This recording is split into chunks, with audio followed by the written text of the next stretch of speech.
This is Tom Dillon, the Lifetime Liberal. Today is Thursday, March 5th, 2026.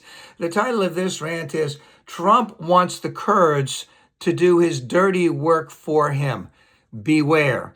So Trump has put out this idea that he's going to arm the Kurds. Now, the Kurds are, a race, sect, clan of people who live in parts of Iran, Iraq, Turkey, and I believe parts of Lebanon. They'd like to be autonomous. That hasn't really happened. That the Turks consider them terrorists, etc. And what Trump would like to do is, I'm going to arm them. I'm going to go have them go into Iran. They're going to go after the military there. And while they're going after the military there, the good people of Iran are going to rise up and throw over their government. I mean, that's how desperate this president is to get an ending to the war, which does not appear is going to end very quickly. Now, Iran has hit places all over the Middle East. They've hit a luxury hotel. They've hit an embassy, one of our embassies.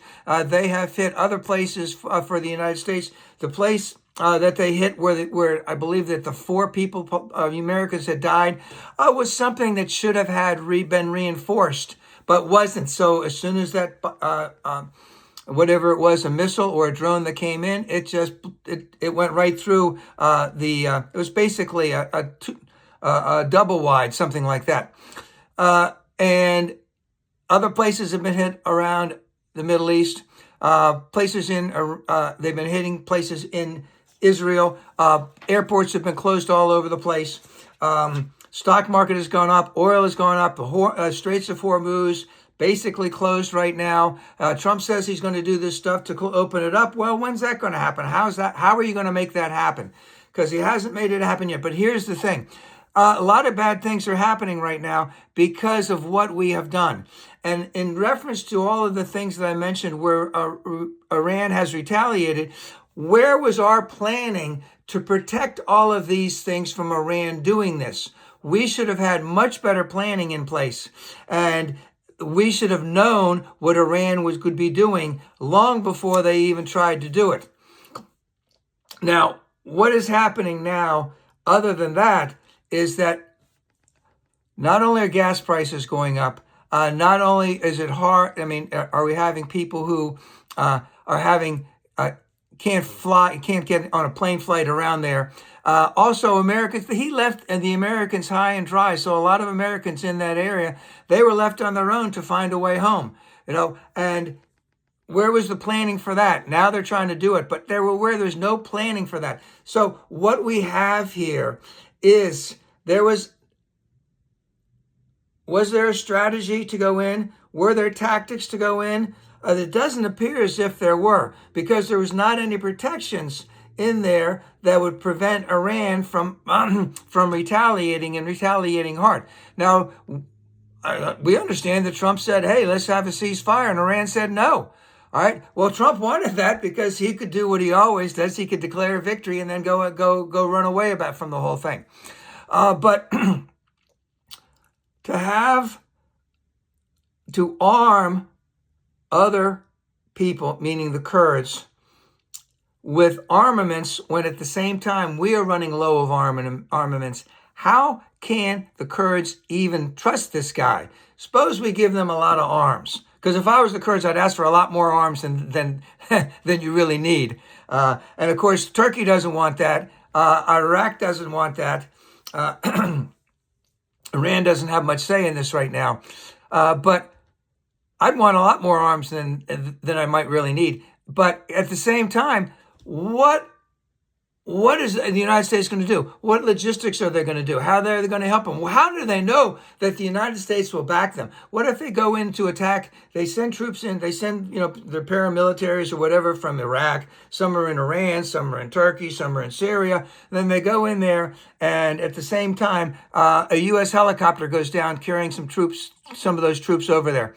And Trump says, "No, we're not going to do any more." He's going to leave all the ones that are in there right there high and dry.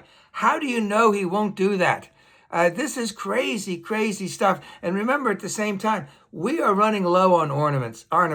And Trump had a big thing about 2 or 3 days ago telling us how he had unlimited armaments so that he could fight an unlimited war. And that is total BS. We are running low on interceptors, and we are running low on tomahawks. And guess what?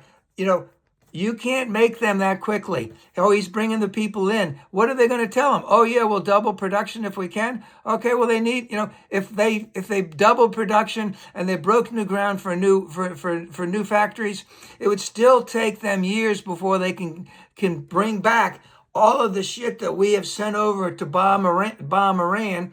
It's going to take years to do that. If I was the Kurds, how would I know that they would keep arming me, especially when the going got tough as you're almost there? So everything about this whole war from the United States perspective is ill-conceived, ill-executed, and we have basically someone at the top who has no idea what's really going on, and no idea, but is unwilling to look at what is happening realistically to make credible changes.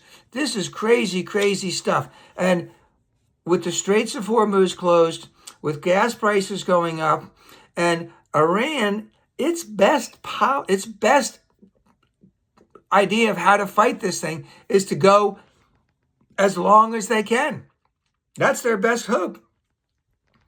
And will Trump be willing to do all that? How many more Americans are going to die? What is going to happen in all the other hotspots in the world where people see that the United States doesn't have their eye on the ball? Bad things can happen all over this world. The world is a very dangerous place, not only with with China, but with North Korea, with Russia, and there's a whole host of other countries that want to do other things, especially in Africa. So Trump